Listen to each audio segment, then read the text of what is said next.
Assalamualaikum warahmatullahi wabarakatuh. Waalaikumsalam warahmatullahi wabarakatuh. Selamat siang semua dan selamat datang di acara online seminar Abdi.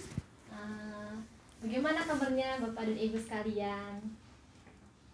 Semoga dalam keadaan sehat dan selalu dalam lindungan Tuhan ya. Iya. Amin. Oke.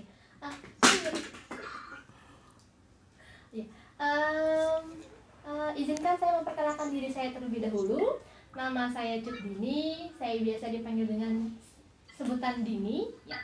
Saya bekerja di PT Alat Bantu Dengar Indonesia sebagai manajer training. Background pendidikan saya adalah administrasi publik dan saya sudah mulai bekerja di bidang layanan pendengaran itu sejak tahun 2014. Dan saya juga telah mengikuti beberapa pelatihan alat bantu dengar di Singapura, India, dan Amerika Serikat. Oke. Nah, saya nggak sendirian nih Bapak dan Ibu. Saya ditemenin sama Mas Widi. Ya, jadi Mas Widi ini adalah IT supportnya Abdi. Beliau ini yang akan membantu kita apabila nanti kedepannya ada trouble selama acara online seminar ini berlangsung. Tapi semoga semua berjalan dengan lancar ya sampai akhir. Amin. Amin. Nah, untuk bicara kita hari ini adalah beliau seorang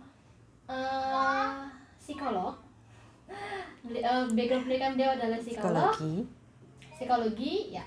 Beliau ini sudah mulai bekerja di bidang layanan pendengaran sejak tahun 2010 dan sudah mengikuti berbagai pelatihan habilitasi dan pendengaran di Swiss, di Inggris, di Jerman, Amerika Serikat, dan India. Ya. Beliau juga sudah berpengalaman menangani habilitasi untuk anak-anak dengan gangguan pendengaran sejak tahun 2011. Yuk, nggak usah lama lagi, kita sambut aja Ibu Fitri Fathia Kirana, Direktur Utama dan Manajer Habilitasi di PT Alat Bantu Dengar Indonesia. Halo, selamat siang. Assalamualaikum semua. Apa kabar? Terima kasih sudah bergabung bersama kami ya di Abdi. Ini agak-agak nervous karena pertama kali mulai ngamen lagi setelah sekian lama PSBB ya gitu. Tapi sekarang juga kelilingnya virtual aja ya, lewat online, nggak bisa ketemu langsung. Saya lihat ada beberapa wajah yang familiar nih. Ada mama-mama yang biasa ketemu di kota-kota lain juga ya. Halo, apa kabar? Oke.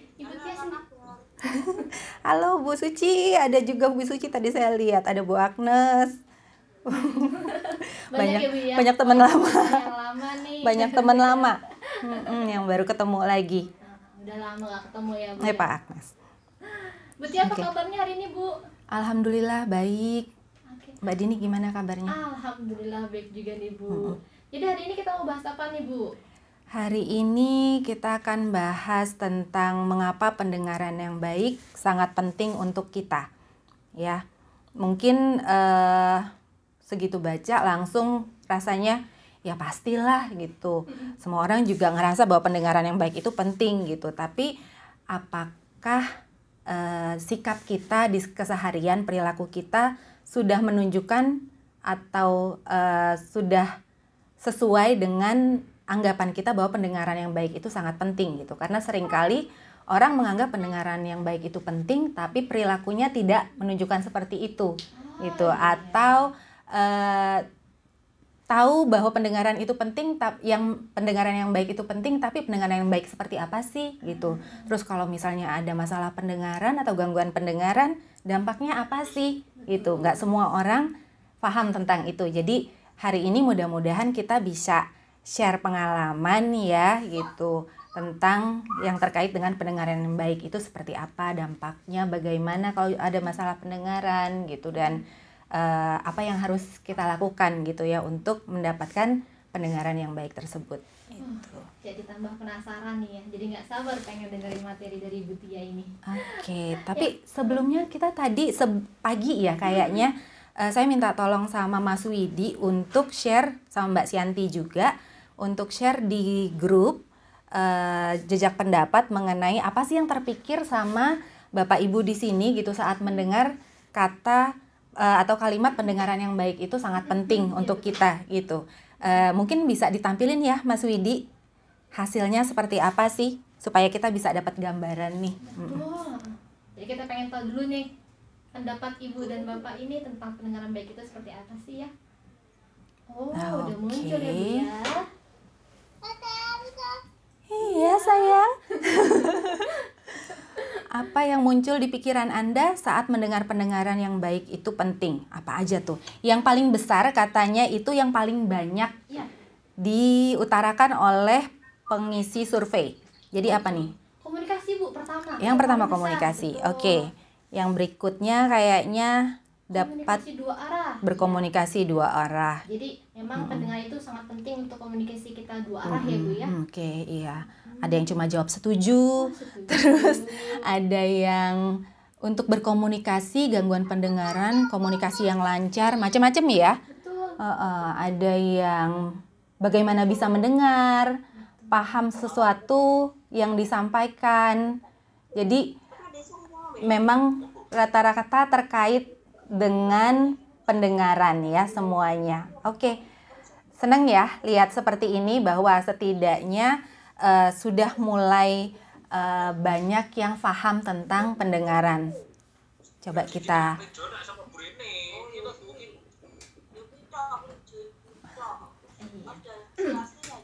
mungkin ada ya Mungkin hostnya bisa. Nah, untuk tambahan informasi Bapak dan Ibu, untuk selama acara online seminar ini berlangsung, nanti mikrofon Bapak dan Ibu akan kita nonaktifkan sementara. Jadi kalau nanti Bapak dan Ibu ada yang mau ditanyakan, silakan untuk diketik di kolom chat. Ya, jadi nanti ada formatnya Bapak dan Ibu. Formatnya itu nama, underscore usia, underscore kota asal, underscore pertanyaannya apa gitu. Contohnya misalkan Dini underscore 23 underscore Jakarta underscore pendengaran yang baik seperti apa sih gitu ya. Nanti bisa diketik di kolom chat gitu. Nah, Bapak dan Ibu juga ikuti terus kita sampai selesai ya, karena di akhir acara seminar akan ada kejutan menarik untuk Bapak dan Ibu. Untuk Ibu Tia, kita persilakan, kita mulai aja. Oke, berarti kita udah bisa mulai ya. Tunggu sebentar ya. Nah, kita mulai dengan kenalan dengan pendengaran dan gangguan pendengaran dulu deh. Katanya tak kenal maka tak sayang ya. Ini mungkin ada beberapa yang sudah pernah ikut presentasi di Abdi, mungkin sudah pernah lihat slide ini. Tapi buat yang belum, kita coba share pengetahuan sedikit ya gitu. Proses mendengar itu bagaimana sih? Dimulai dari suara yang masuk ditangkap oleh ditangkap oleh daun telinga.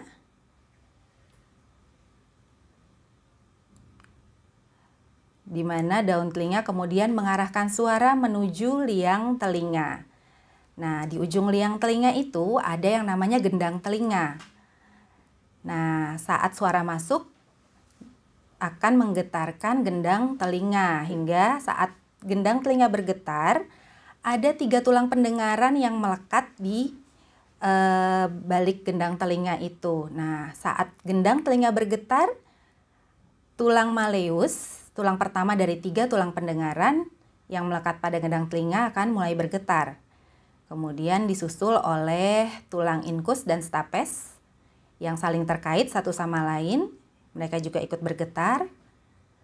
Nah, pergetaran dari stapes yang terakhir ini akan menyebabkan cairan di dalam koklea menghasilkan gelombang.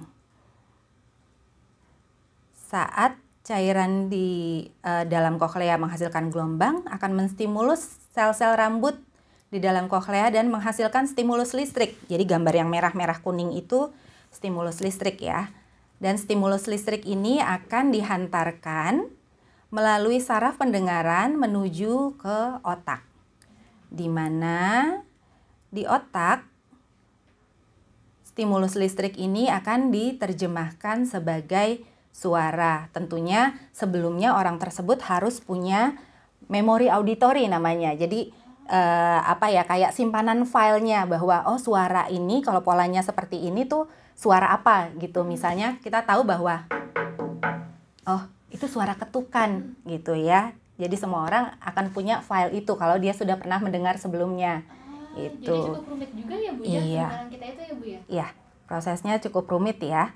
Nah ini yang tadi kita bahas itu baru dari daun telinga sampai saraf pendengaran yang biasanya kita sebut dengan pendengaran periferal gitu. Sementara yang terjadi di otak itu lebih kompleks lagi. Kita coba terangkan melalui slide berikut ini. Jadi semua komponen suara tadi diubah secara akurat oleh telinga menjadi stimulus listrik, di mana kita punya dua koklea, di koklea kanan dan kiri, di mana masing-masing itu bisa menghasilkan 18 juta impuls listrik per detik. 18 juta Bu per detik? 18 juta. Saya biasanya salah sebut ya, tapi ini sekali ini benar 18 juta impuls listrik per detik. Jadi secara keseluruhan dari dua koklea itu kita bisa menghasilkan 36 juta impuls listrik setiap detiknya. Jadi bayangkan seberapa sibuknya ya itu saat kita mendengarkan pembicaraan gitu, suara-suara di sekeliling kita gitu. Nah, impuls-impuls listrik ini kemudian dihantarkan melalui saraf pendengaran menuju ke otak, di mana otak nantinya akan menyusun impuls listrik tersebut secara otomatis, instan, dan dengan mudah menjadi pola-pola auditori yang beresolusi tinggi. Jadi kayak kamera gitu loh, semakin bagus kualitas suara yang diterima, resolusi polanya itu akan semakin tinggi gitu loh, semakin jelas. Nah, mungkin sebagian sudah tahu bahwa otak kita itu terbagi dua, ada belahan kanan dan belahan kiri atau hemisfer kanan, hemisfer kiri. Nah, ini kerjanya biasanya menyilang. Maksud saya, impuls listrik dari koklea kanan akan sebagian besar dikirim ke belahan otak sebelah kiri. Sementara impuls listrik yang dari koklea sebelah kiri akan dikirim ke belahan otak sebelah kanan. Jadi nyebrang ya Bu? Ya, nyebrang gitu, dia menyilang ya. Nah, masing-masing belahan otak ini punya tugasnya sendiri-sendiri. Otak yang di bagian kanan itu akan bertugas untuk prosodi dan nada, sementara yang di kiri untuk fonem dan sekuensial. Ini baru banget nih Bu, istilahnya nih Bu. Ini kalau boleh dijelasin fonem itu apa Bu? Sekuensial, prosodi ini Bu? Ya, jadi kalau fonem itu bunyi yang nantinya membentuk kata atau kalimat pada akhirnya gitu. Jadi saat kita bilang misalnya mata, itu ada fonem a, t, a. Itu yang namanya fonem. Jadi bunyi yang membentuk suara yang kita dengar gitu ya secara parsial. Sementara kalau sekuensial itu adalah urutannya. Kalau kita dengar mata sama kita dengar tama, itu kan jadi beda artinya gitu kan, karena urutannya berbeda gitu. Yang satu M-nya duluan A terus T terus A, habis yang satu lagi T duluan A terus baru M baru A gitu. Nah, sementara yang dibilang prosodi adalah tekanan dan tekanan saat dan intonasi saat kita mengucapkan kata-kata tersebut atau suara yang kita dengar tekanannya seperti apa. Misalnya kata marah. Marah bisa artinya berbeda saat kita bilang marah atau bilang marah. Iya. Iya, begitu. Nadanya beda ya Bu ya? Iya, jadi dengan nada yang berbeda artinya juga akan berbeda gitu. Jadi lebih ke prosodi itu adalah arti yang akhirnya ditimbulkan karena penekanan atau nada yang berbeda gitu. Sama nadanya sendiri juga ya. Jadi itu prosesnya otak kita tugasnya adalah memilah impuls listrik itu menjadi bagian-bagian yang berbeda dan dianalisa gitu. Setelah itu dia akan menyocokkan pola impuls yang ini dengan memori kita yang sudah kita pernah dengar sebelumnya. Seperti tadi kita tahu bahwa suara itu suara ketuk-ketuk gitu, dan yang ketuk itu pasti bukan kayu. Karena suaranya beda saat kita mengetuk kayu sama kita mengetuk kaca ya, gitu. Kita masing-masing punya memori seperti itu. Jadi otak kita juga dengan cepat akan secara otomatis dan instan menyocokkan dengan memori yang sudah kita punya di dalam otak kita gitu. Jadi ini yang namanya proses mendengarkan sampai akhirnya kita paham arti dari suara. Oh, itu suara meja kaca diketuk itu. Nah, jadi akan berbeda saat kita dengar suara yang lainnya karena memori kita akan langsung mencari, oh itu nggak cocok sama suara meja diketuk gitu, meja kaca diketuk. Jadi suara apa ya? Dia akan cari lagi di filenya gitu. Oh, jadi intinya proses mendengar itu sebenarnya di otak ya Bu ya? Iya, sebenarnya makanya dibilangnya pendengaran pusat gitu. Karena memang pusatnya adalah proses mendengar itu ada di otak. Sementara telinga sampai dari daun telinga sampai saraf pendengaran itu tugasnya lebih mengubah mekanisme dari gelombang suara menjadi energi mekanik, kemudian diubah lagi jadi energi listrik. Seperti itu. Nah, sekarang gimana sih halnya dengan kalau kita mendengar tapi kita punya masalah pendengaran atau gangguan pendengaran itu ya. Apapun penyebab dari gangguan pendengarannya, hasilnya kurang lebih sama di otak kita karena pada akhirnya tidak semua komponen suara diubah menjadi impuls listrik. Sehingga impuls listrik yang dihasilkan tentunya kurang dari 36 juta impuls per detik tadi gitulah.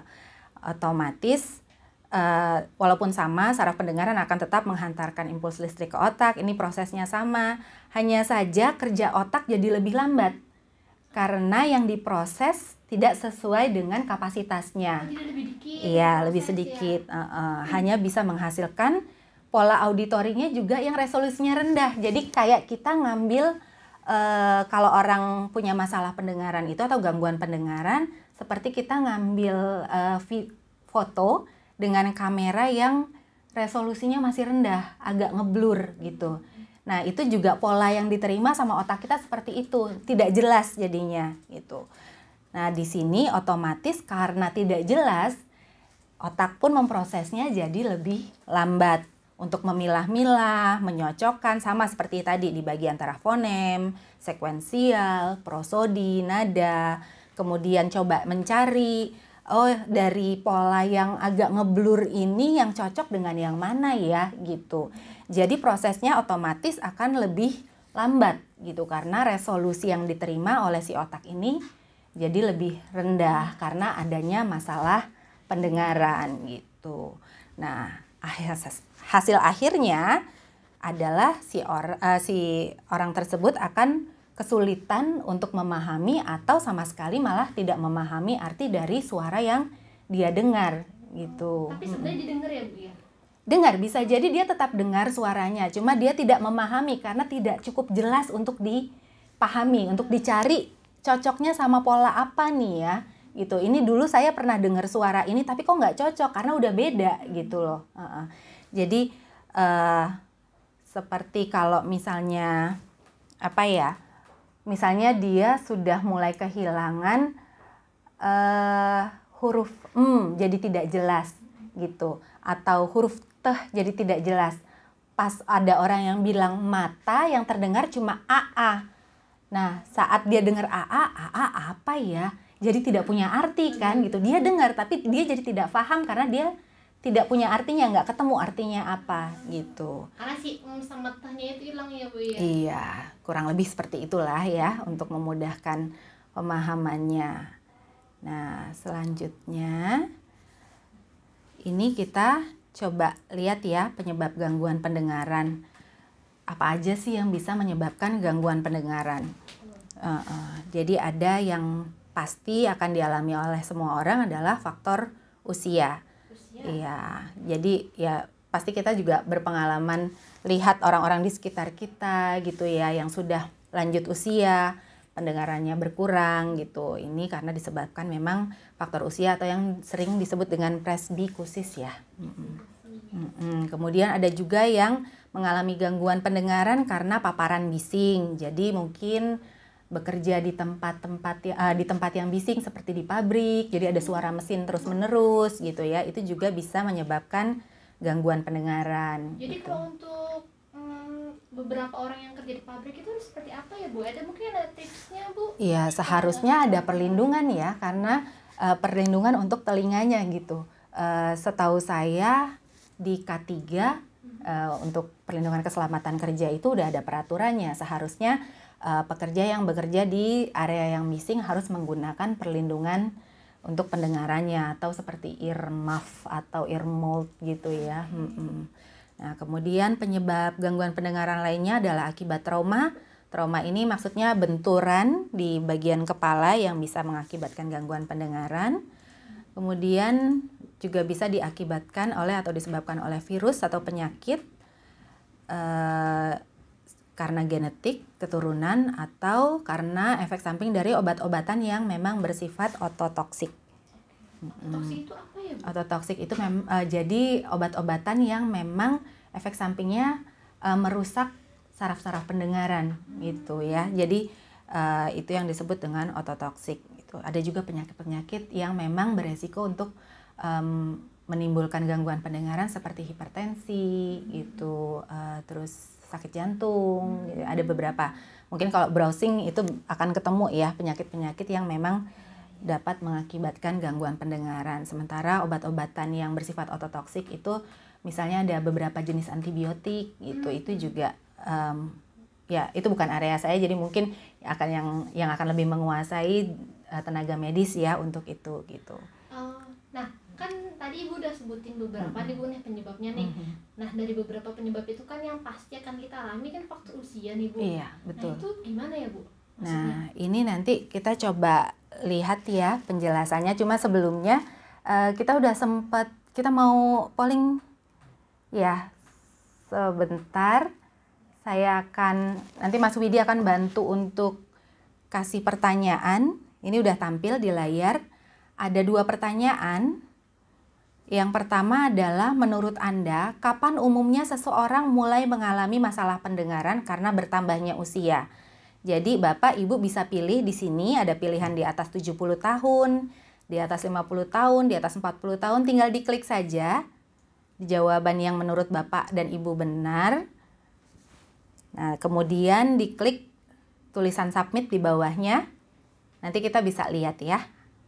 Menurut Bapak Ibu semua, usia berapa sih biasanya kita mulai mengalami masalah pendengaran karena faktor usia tadi? Enggak, silahkan diisi. Saya juga mau isi ya. Oke, ini apa semua udah masukin jawabannya? Oke, kita tunggu lagi ya sampai semuanya masuk jawabannya.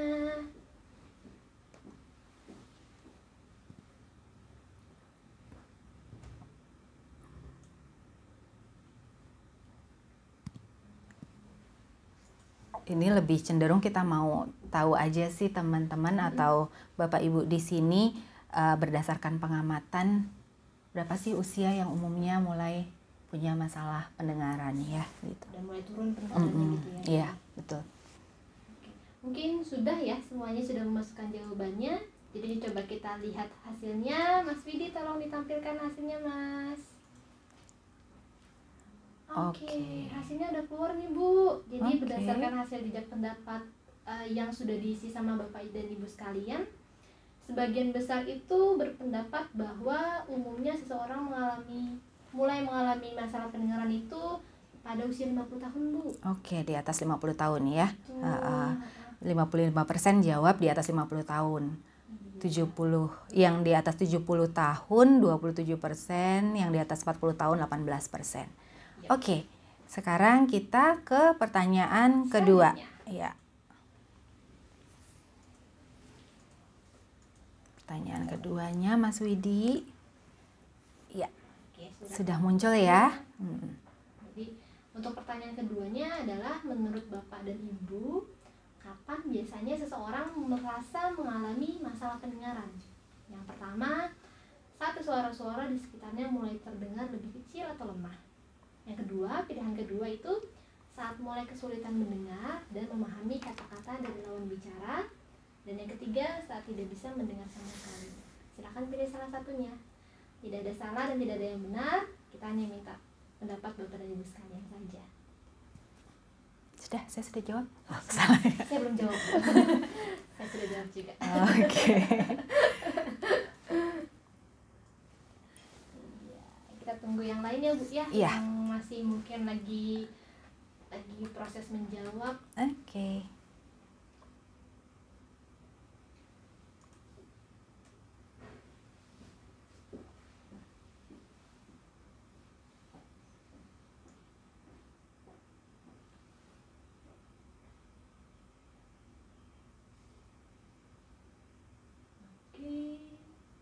Sudah dijawab Bapak dan Ibu sekalian?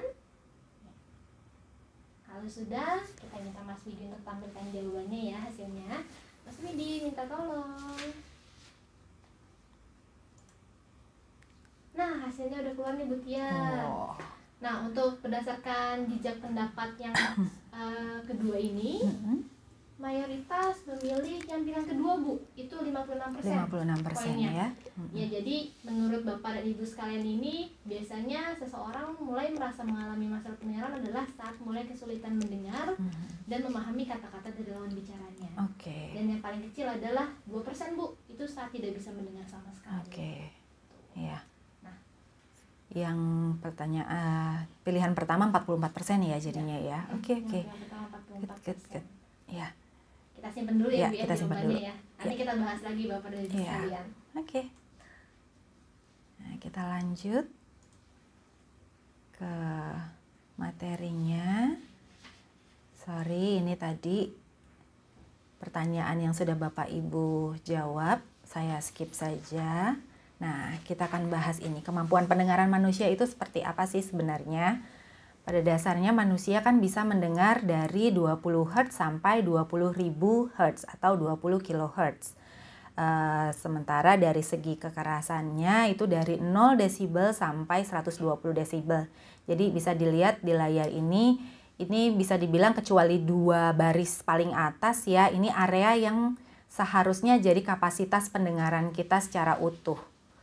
Nah, kemudian untuk mendengarkan musik atau menikmati musik, ini area pendengaran yang kita butuhkan yang warna hijau. Untuk suara percakapan atau bahasa adalah area yang biru. Oke. Nah, ini perbandingannya bisa kita lihat. Kapan sih penurunan pendengaran terjadi berdasarkan usia? Ternyata penurunan pendengaran itu sebenarnya sudah mulai terjadi saat kita usianya 20-an ke atas ya, sudah mendekati ke 30 lah. Itu sebenarnya sudah terjadi penurunan pendengaran. Tapi kita belum merasakannya sama sekali. Karena bisa dilihat yang turun ini garis yang hitam itu masih di kawasan 0 desibel gitu. Jadi suara-suara yang tidak bisa kita dengar karena penurunan pendengaran ini masih suara-suara bising yang nggak punya arti. Jadi kita juga nggak merasa kehilangan saat itu tidak terdengar lagi oleh kita. Dia sama sekali belum menyentuh suara area musik dan suara percakapan. Kita masih tetap bisa mendengar suara musik dan percakapan dengan baik ya. Jadi yang ada di bawah garis hitam ini masih bisa kita dengar. Kemudian saat kita berusia di atas 40 tahun, nah ini penurunannya itu berjalan terus jadinya ya, perlahan-lahan. Saat kita berusia 40 tahun lebih, yang mulai tidak terdengar adalah di atas garis kuning ini. Jadi frekuensi tinggi lagi yang sudah mulai tidak kita dengar. Kecuali orang-orang yang terlatih, biasanya kalau orang biasa seperti saya gitu yang nggak terlalu paham musik, cuma penikmat musik biasa saja, tidak akan terlalu banyak terasa gitu ya. Seperti saya ini sekarang kan juga usianya sudah di atas 40, aduh ngaku deh jadinya.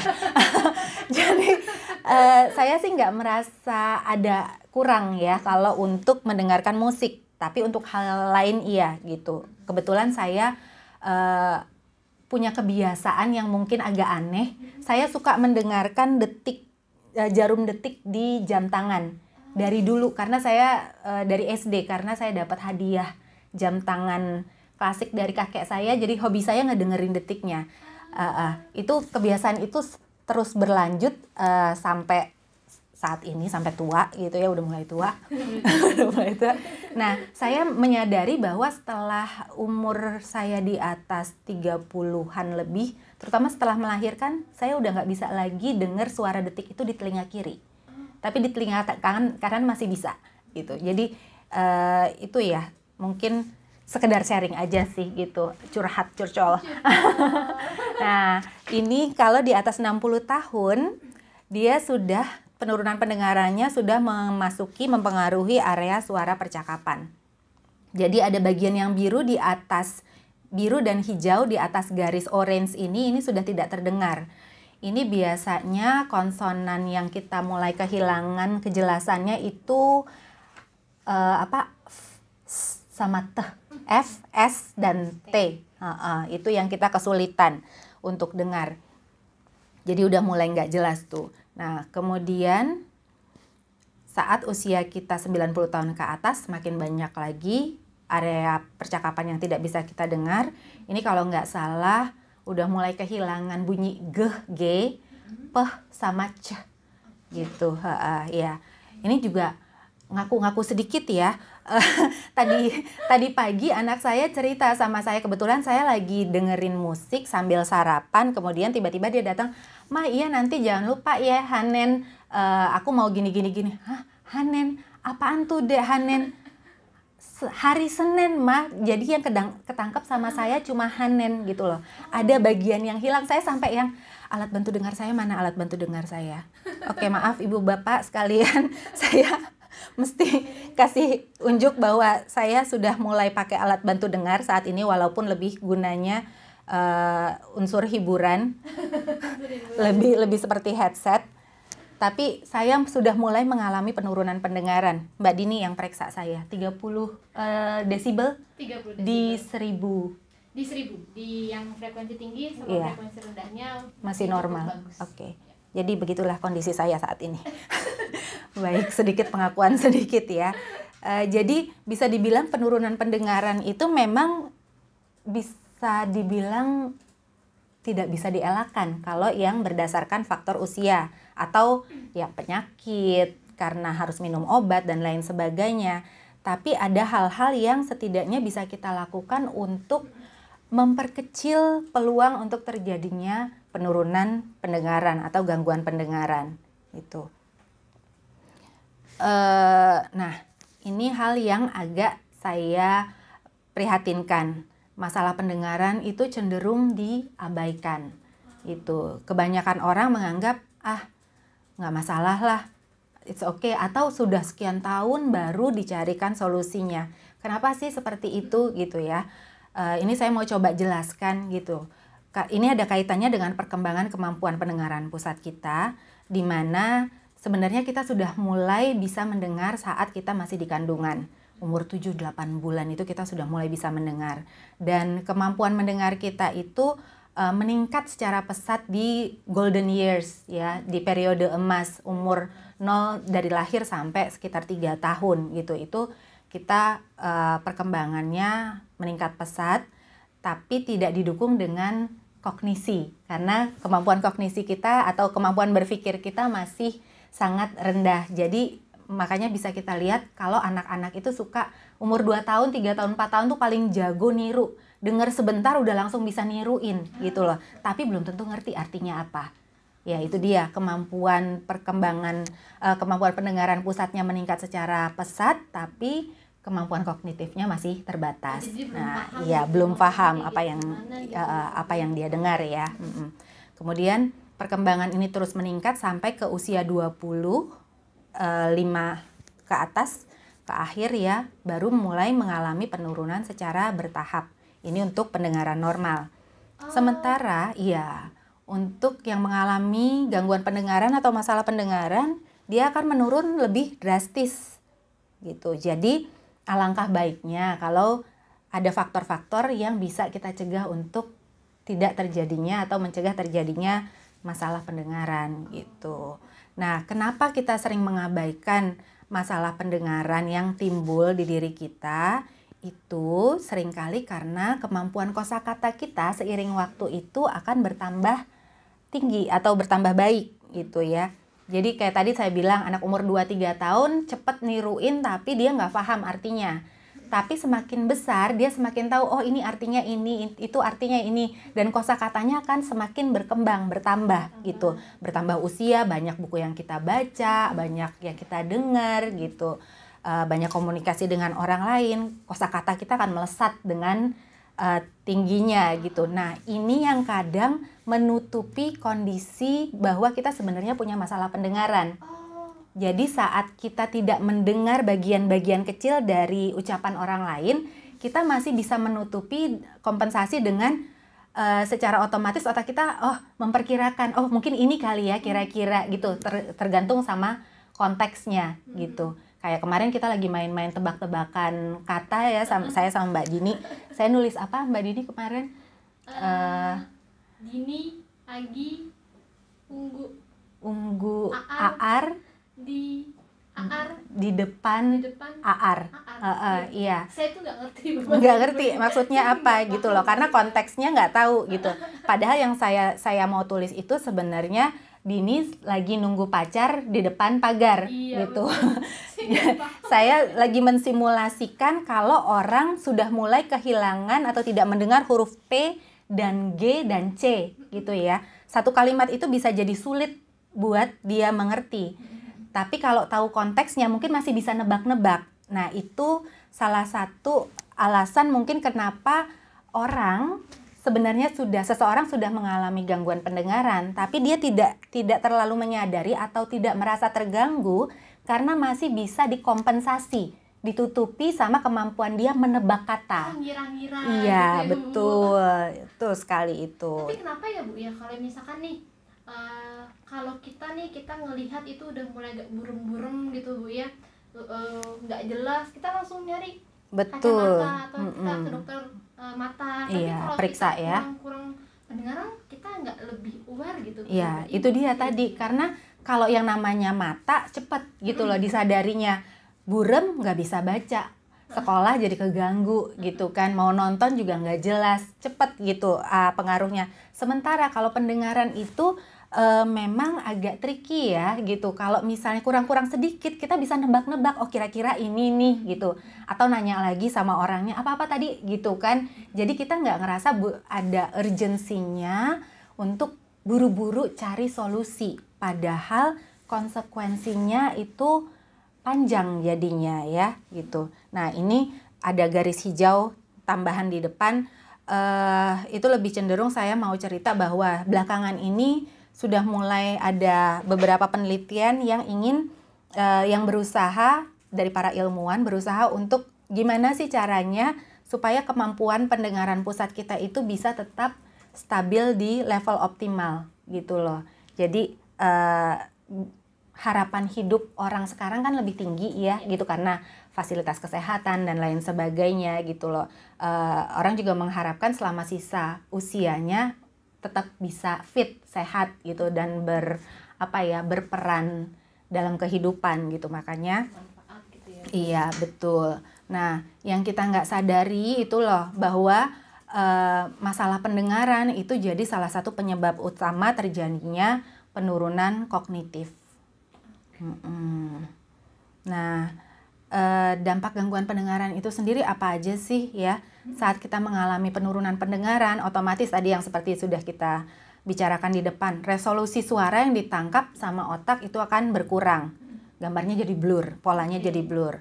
Otomatis input untuk sistem diolah oleh otak kita di sistem auditori juga berkurang. Nah, kemudian saat inputnya berkurang, saraf kita jadi bekerja lebih keras, tadi lebih lambat, lebih sadar gitu. Kerjanya ekstra gitu ya Bu. Kerjanya ekstra. Biasanya ya. Iya, biasanya bisa otomatis gitu ya, ini jadi ekstra. Nah, penurunan kemampuan pendengaran ini input berkurang berarti kemampuan pendengaran pusatnya kemampuannya mengalami penurunan karena dia kerjanya lebih keras, lebih lambat jadi dia nggak terlatih lagi. Otak itu seperti otot ya gitu. Jadi kalau misalnya dia terbiasa dibawa olahraga, dia akan fit gitu. Tapi kalau dia biasa dibawa malas-malesan, nggak banyak dipakai gitu ya, otomatis juga akan menurun. Iya. Nah, otomatis kemampuan pendengaran pusatnya menurun, kerja sarafnya semakin meningkat lagi, lebih keras lagi kerjanya. Nah, itu akan menimbulkan dampak fisik, psikologis, dan sosial. Otomatis orangnya jadi gampang cepat ngerasa capek, cepat pusing gitu, cepat aduh kayaknya capek banget ya hari ini gitu. Secara psikologis dia juga jadi lebih nggak percaya diri gitu, karena aduh itu orang ngomong apa, saya mesti nanya lagi, nggak jelas gitu. Dan secara sosial juga kita otomatis akan lebih menarik diri gitu dalam hubungan sosial ya. Iya, nah kondisi yang seperti itu semakin membuat kita tegang. Saat kita tegang, kerja saraf kita juga semakin keras lagi, meningkat lagi, dan juga inputnya kembali lagi berkurang. Jadi itu seperti vicious circle ya, lingkaran setan yang saling memperburuk satu sama lain gitu. Jadi makanya kenapa gangguan pendengaran itu harus segera ditangani sedini mungkin, karena dampaknya besar sekali sampai ke penurunan kognisi. Iya, masalah pendengaran menimbulkan masalah kognitif. Ini mungkin kita coba perjelas ya. Penurunan kognitif itu penyebabnya tadi seperti sudah diutarakan, berkurangnya input auditori, ketidakaktifan kognitif karena jadi menarik diri dari hubungan sosial otomatis, atau males untuk baca karena cepet lelah gitu, atau males untuk dengerin berita atau dengerin musik gitu karena kurang dengar gitu kan. Akhirnya kognitifnya tidak seaktif biasanya. Kemudian juga itu tadi menarik diri, akhirnya tidak aktif secara fisik, otomatis berkurang input sensorik secara keseluruhan. Maksudnya indera kita tidak mendapatkan cukup stimulus secara keseluruhan gitu ya. Itu penyebab penurunannya. Ada juga yang karena genetika, sementara masalah yang ditimbulkan itu bisa masalah pendengaran, masalah keseimbangan, depresi, menurunnya kemampuan kognitif juga, seperti tadi saya bilang, vicious circle gitu ya. Satu hal memperburuk hal yang lainnya. Kemudian demensia, ini gangguan pada fungsi kerja otak kita, dan Alzheimer gitu. Nah, jadi pada akhirnya iya betul, kematian dini juga. Jadi resiko kematian dini juga lebih tinggi gitu. Nah, ini beberapa data yang coba saya kumpulkan keterkaitan demensia dan gangguan pendengaran. Orang dewasa dengan gangguan pendengaran yang tidak ditangani 5 kali lebih beresiko mengalami demensia. Jadi itu salah satu pengaruhnya. Kemudian gangguan pendengaran yang tidak ditangani pada lansia ini bisa menimbulkan depresi. Dari penelitian, salah satu penelitian ini dikatakan bahwa para lansia yang berusia 50 tahun ke atas dengan gangguan pendengaran yang tidak ditangani menderita 8% lebih besar dari isolasi sosial, depresi, dan kecemasan dibanding rekan-rekan seusianya yang menggunakan alat bantu dengar. Jadi kenapa penting buat kita kalau memang orang tua kita atau sanak keluarga kita ada yang memang mengalami gangguan pendengaran, sebaiknya segera carikan solusinya gitu ya. Kemudian juga resiko jatuh, keseimbangan individu dengan gangguan pendengaran ringan ya, ini baru 25 desibel kayak saya. Lebih rentan memiliki riwayat jatuh 3 kali loh. 3 kali lebih rentan memiliki riwayat jatuh. Itu masih ringan ya Bu ya? Ringan, iya. Peluang resiko jatuhnya bertambah 1,4 kali setiap kali kenaikan kecepatan. Setiap kali penambahan 10 desibel. Jadi 25 desibel 3 kali. Berarti kalau 35 desibel 3 dikali 1,4, saya matematikanya nggak jago. Udahlah. Ya gitu. Pokoknya resiko jatuhnya akan bertambah 1,4 kali lipat dari 10 desibel sebelumnya gitu. Kemudian Alzheimer, individu dengan gangguan pendengaran yang tidak diatasi 24% lebih beresiko mengalami Alzheimer. semakin berat gangguan pendengarannya, semakin besar juga peluang untuk mengalami Alzheimer. Karena waktunya terbatas, saya nggak terlalu banyak jelasin soal demensia apa, Alzheimer apa, mudah-mudahan di kesempatan berikutnya ya. Terus apa dong solusi masalah pendengaran itu? Ya itu augmentasi pendengaran atau yang biasa kita bilang dengan alat bantu dengar di keseharian ya gitu. Karena kita udah nggak bisa, belum ada teknologinya di dunia medis untuk mereverse membalikkan gitu ya kerusakan yang sudah terjadi. Jadi solusinya saat ini adalah dengan menggunakan alat bantu dengar. Kita sekarang udah nggak perlu ragu lagi untuk pakai alat bantu dengar, nggak usah malu karena ada beragam gaya dan warna, modelnya juga macam-macam. Ini aja kan saya nggak kelihatan kan pakai alat bantu dengar. Iya, ini ada berbagai macam jenis, tergantung dengan pilihan dari penggunanya. Kemudian teknologinya juga tergantung yang kebutuhan kita ya. Semakin, kalau nggak salah, semakin naik turun grafiknya, semakin banyak channel yang kita butuhkan. Kemudian juga semakin kita toleransinya terhadap suasana bising atau suasana bising ya, lingkungan yang bising itu semakin kecil gitu ya, toleransinya, otomatis kita butuh teknologi yang lebih tinggi. Itu noise reduction. Iya betul, noise reduction betul. Seperti tercatat di layar ada seberapa canggih speech enhancement dan noise reductionnya. Kemudian ada berbagai ukuran dan gaya, kemudian ada fitur-fitur yang terkait gaya hidup. Nah, fitur gaya hidup nih ada yang handset, handsfree untuk telepon seluler nih kayak saya, jadi saya nggak usah perlu pakai headset lagi. Kalau mau dengerin lagu, orang juga sambil ngobrol sama saya nggak tahu bahwa saya lagi dengerin lagu gitu. Atau terima telepon, nggak usah ngangkat lagi teleponnya gitu. Ada penerjemah bahasanya, pemantau kebugaran, bisa ngecek satu hari ini saya udah cukup belum bergerak berapa langkah gitu kan. Kemudian pemantauan aktivitas otak, hari ini saya udah cukup belum ngobrol sama orang lain, bersosialisasi, mendengarkan musik, mendengarkan podcast misalnya, itu tercatat aktivitasnya di alat bantu dengar yang saya pakai. Terus interface penggunaan dengan kontrol ketuk, jadi kalau misalnya saya mau nanya sama Google, saya tinggal tepuk alat bantu dengar saya, dia nongol.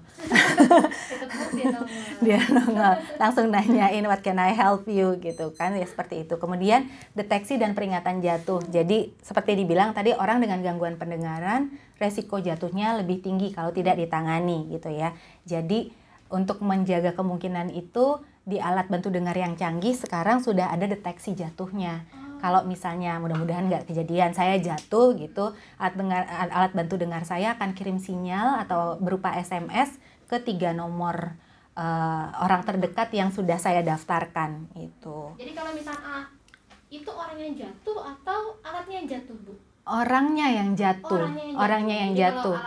Alatnya yang jatuh dicari pakai Find My Hearing Aid.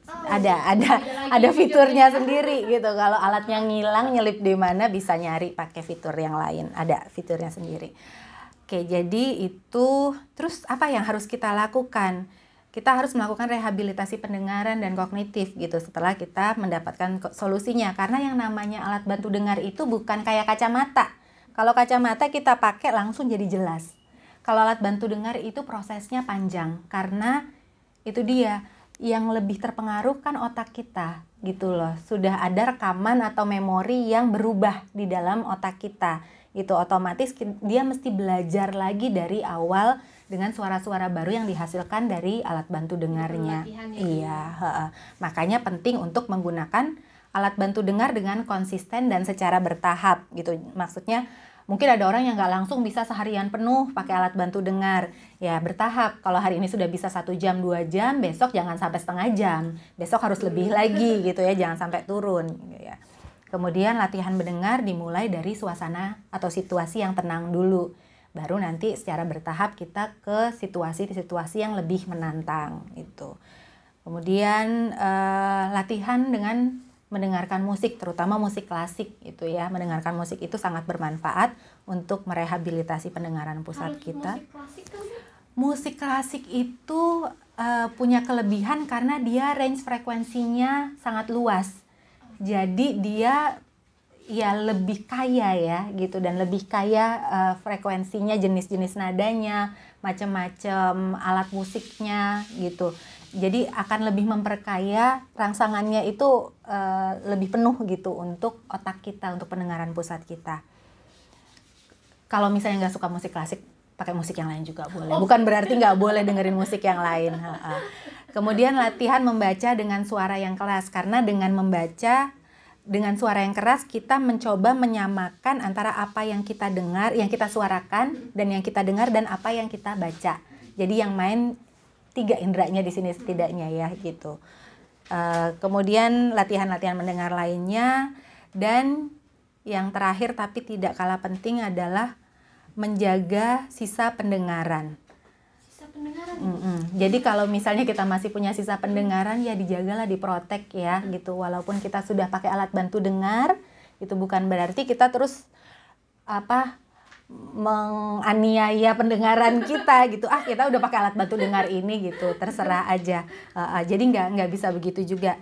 Oh iya, kayaknya ada satu pointer yang hilang ini, yaitu melakukan pemeriksaan kesehatan pendengaran secara rutin. Itu yang penting, karena kita perlu tahu, memantau terus kondisi pendengaran kita saat ini gimana sih, ada penurunan lagi kah, atau masih tetap sama seperti itu. Kalau perbaikan ya mohon maaf, saya nggak mau jual janji-janji palsu gitu ya. Kalau untuk perbaikan sangat itu mukjizat gitu ya. Jadi tapi kita penting untuk selalu menjaga, memantau kondisi kesehatan pendengaran kita gitu. Jadi jangan males-males, kalau ada permasalahan pergilah ke dokter THT. 6 bulan sekali cek pendengaran kita. Kalau sudah pakai alat bantu dengar, rajin-rajin datang ke hearing centernya untuk cek pendengaran, rawat alat bantu dengarnya gitu. Jadi itu yang harus kita lakukan. Nah, pada akhirnya pendengaran yang baik itu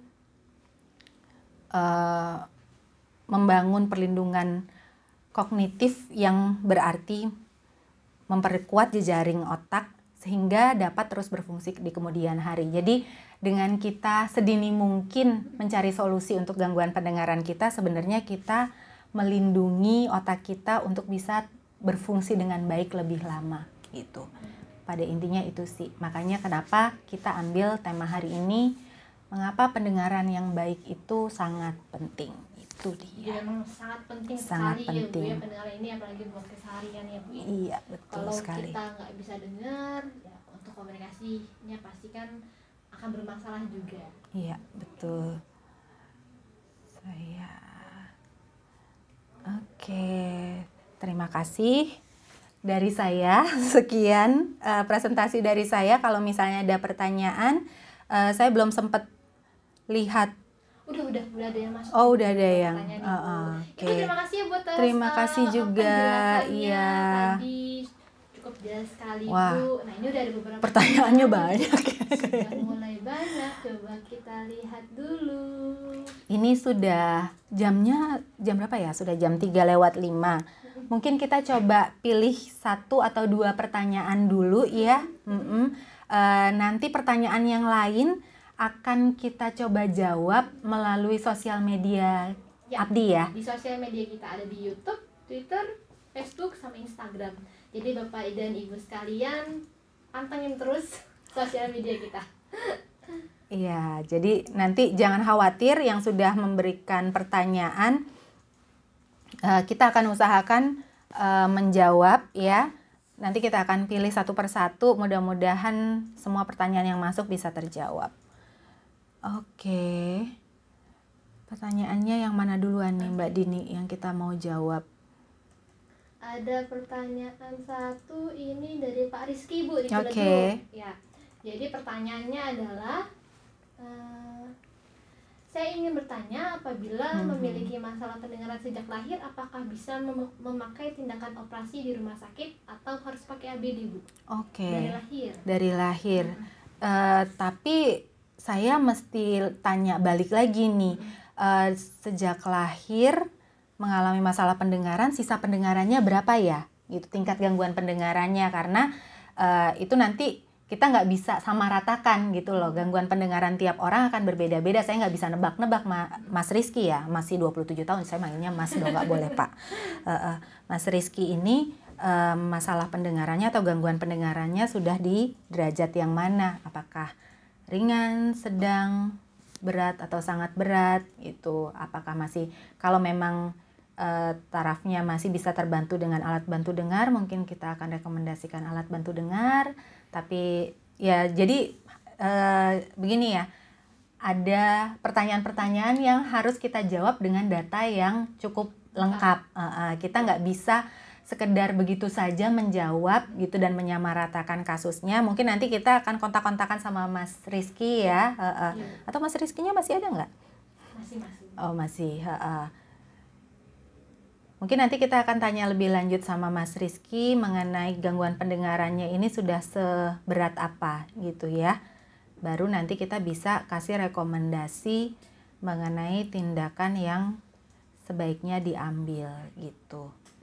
Dan mungkin juga kalau misalnya belum ada hasil pemeriksaannya, kita harus melakukan pemeriksaan pendengaran ya. Dan tes audiologi yang lebih lengkap. Betul. Gitu. Jadi kita nggak cuma lihat dari satu sisi aja, Betul. jadi harus ada beberapa pemeriksaan lagi yang harus kita periksa ya Bu ya. Jadi nggak cuma dari hasil satu pemeriksaan aja, betul. jadi ada serangkaian pemeriksaan yang prosedur yang harus dilakukan supaya kita mendapatkan pemahaman yang utuh gitu dari masalah pendengarannya Mas Rizky. Nanti kita akan hubungi Mas Rizky ya lebih lanjut ya mengenai hal ini. Oke. Untuk pertanyaan selanjutnya Bu, dari Bapak Zulfa Hanim. Bagaimana cara menjaga sisa pendengaran Bu? Bagaimana cara menjaga sisa pendengaran? Oke. Satu, kalau memang terpaksanya harus berada di lingkungan yang situasinya ramai atau bising, tolong sekali kalau belum pakai alat bantu dengar, pakailah earplug. Pakai earplug. Pelindung telinga, iya. Yang apapun nggak masalah, mau yang sekali pakai atau apa, itu penting sekali gitu loh. Seperti kita pakai masker saya ada di belakang. Seperti kita pakai masker selama masa COVID ini gitu loh. Earplug itu justru harus ada setiap saat sama kita. Jadi kalau suasananya terlalu bising, itu sebaiknya kita lindungi pendengaran kita menggunakan earplug. Gitu. Berarti kalau yang pengguna alat bantu dengar apakah harus dilepas dulu tuh? Kalau pengguna alat bantu dengar mungkin tergantung sama teknologi alat bantu dengarnya ya. Kalau alat bantu dengarnya cukup teknologinya cukup bagus, dia akan punya noise reduction atau apa namanya? Iya, jadi bisa diaktifkan, bisa diminta diaktifkan untuk mengurangi suara bising yang ada di sekitarnya gitu. Biasanya untuk mereka yang menggunakan alat bantu dengar, banyak kemudahan yang bisa didapat lewat teknologi alat bantu dengarnya. Ya, sebenarnya begitu. Bertambahnya pesatnya teknologi, betul. Alat bantu dengar juga bertambah ya. Iya, berkembang. Jadi banyak sekali kemudahan yang bisa kita dapatkan dengan menggunakan alat bantu dengar gitu loh, karena teknologinya itu tadi sudah berkembang jauh. Gimana Bapak Zulfa Hanim, apakah sudah cukup jelas? Nanti kalau kurang jelas kita jelasin lagi di video selanjutnya. Iya. Kita mau sudah cukup atau mau lagi Bu? Ini ada banyak ya, saya juga belum sempat. Oh, kacamata saya mana? Lupa, nggak sadar diri. Mungkin sudah cukup ya Bu ya, iya. Karena udah waktunya sudah terbatas ya Bapak dan Ibu. Mohon maaf apabila ada pertanyaan yang tidak bisa kita jawab saat ini, tapi tenang aja. Insya Allah akan kita jawab di video selanjutnya. Jadi akan kita buat video khusus untuk menjawab pertanyaan yang belum kejawab ya Bu ya. Iya, betul dan sekali. akan kita share di sosial media kita. Betul. Jadi ikuti terus sosial media kita Bu ya. Ada di Facebook, Instagram, Twitter, sama di YouTube. Nanti mungkin Mbak Sianti yang jadi host di grup akan share alamat ini akun Facebook kita ya. Instagram dan lain sebagainya akan di-share. Jadi kalau misalnya ada pertanyaan tambahan, ada yang kurang jelas dari penjelasan saya, ada kesalahan dari kata-kata saya, mohon dimaafkan. Nanti pertanyaannya bisa disampaikan melalui sosial media gitu. Nanti akan di-share alamatnya atau akunnya, nama akunnya oleh Mbak Syanti di grup peserta ya. Betul. Oke. Saya rasa itu dulu hari ini. Iya. Mungkin kalau boleh saya simpulin nih Bu, boleh, ya, boleh, dari boleh. materi yang dari tadi kita udah bahas tentang apa sih, biar lebih ringkes gitu Bu Iya. ya. Monggo. Jadi untuk sebenarnya penurunan pendengaran itu kita sudah mulai turun pendengaran itu normalnya setelah umur 20 tahun ya Bu ya. Iya, di atas 20 tahun menjelang 30 lah. Iya, betul. Dan memang ada beberapa faktor yang membuat penurunan itu lebih cepat. Iya, betul. Salah satunya bisa karena faktor Paparan bising. Iya. Yang kedua faktor trauma, bisa traumanya mungkin karena akustik ya Bu ya. Jadi mungkin ada pengalaman main petasan gitu, nggak sengaja meledak di samping telinganya gitu kan. Ada beberapa seperti itu ya. Dan juga mungkin trauma karena korek-korek telinga Bu. Bisa itu juga. yang paling sering ya. Jadi maksudnya adalah gatal nih pengen keluarin kotoran telinganya, bukannya keluar kotorannya malah ngedorong ke dalam karena kan kita nggak kelihatan ya kotorannya di mana ya Bu. Iya, dan itu bisa melukai gendang telinga gitu. Lalu dampaknya juga bukan cuma kita jadi kurang dengar nih suara-suara sekitar kita, tapi dampaknya adalah lebih jauh lagi. Yang pertama bisa resiko demensianya meningkat, resiko jatuhnya juga meningkat, ada resiko depresi juga karena kan kehidupan sosial kita juga kan ikut berkurang terpengaruh ya. Nah, untuk menghindari resiko-resiko tinggi itu, maka hadirlah alat bantu dengar ya Bu ya, untuk membantu pendengaran kita. Dan gak cuma alat bantu dengar, kita sangat menghimbau agar yang masih telinganya normal, pendengarannya normal, tolong dijaga dengan baik supaya cukuplah nanti kita punya masalah pendengaran karena faktor usia, bukan karena faktor-faktor yang lainnya gitu. Untuk yang sudah terlanjur mengalami gangguan pendengaran, cepatlah untuk mencari solusinya. Dan segera dilaksanakan, diatasi gitu ya, karena jangan nunda-nunda lagi. Berjalannya waktu semakin parah kalau tidak segera diatasi, dan efek sampingnya juga seperti tadi yang sudah kita jelaskan. Dan menurut saya juga nggak ada salahnya kita yang normal pendengarannya untuk rutin tetap tes pendengarannya Bu ya. Sangat. Jadi nggak perlu kita malu untuk datang ke dokter THT gitu. Sama aja kayak ke dokter gigi. Betul. Sebenarnya kesehatan pendengaran kita itu harus rutin diperiksa, sama seperti kita rutin periksa gigi. Iya gitu. Iya. Karena kalaupun ternyata ada masalah, kan kita bisa cari tahu dia masalah apa sih, bisa ditanggulangi lebih cepat ya Bu ya. Iya. Oke. Sudah? Ya. Nah, pada saat di awal acara tadi saya ada ngasih janji nih Bu. Oke. Oh iya. Janji tentang ada kejutan di akhir acara. Kejutannya apa sih? Nah, kejutannya itu Bapak dan Ibu sekalian. Jadi untuk Bapak dan Ibu sekalian yang mengikuti online seminar hari ini, akan ada diskon khusus untuk pembelian alat bantu dengar tipe Halo 2 i2000. Nice. RIC Bu. Dan diskonnya itu 35% Bu. Walah. 35% ya Bapak dan Ibu. Jadi diskon ini hanya berlaku mulai hari ini sampai 7 hari ke depan. Jadi sekarang tanggal 10. Jadi 7 hari ke depan tanggal 17 yang terakhir ya. Jadi nanti ini hari kerja apa gimana nih 7 harinya? 7 harinya enggak hari kerja. Kita Sabtu Baiklah. dan Minggu ya. Baiklah. Sabtu dan Minggunya. Nah, untuk lebih lengkapnya seperti apa tipe Halo i2000 ini, spesifikasinya kayak gimana sih? Harganya berapa sih? Nah, itu bisa menghubungi ke cabang Abdi yang terdekat Bapak dan Ibu sekalian ya. Oke. Nah, selain promo khusus yang 35% itu, Abdi juga punya promo regulernya, Bu. Oke. Salah satunya promonya adalah trade-in alat bantu dengar up to 75%. Oke, jadi kalau saya punya alat bantu dengar yang lama, saya mau beli alat bantu dengar yang baru, itu bisa ditukar tambah. Betul, gitu ya. Nah, itu harganya up to 75%. Oke. Mungkin tergantung berapa lama alat yang lamanya ya. Betul, nanti syarat dan ketentuannya tetap berlaku. I see.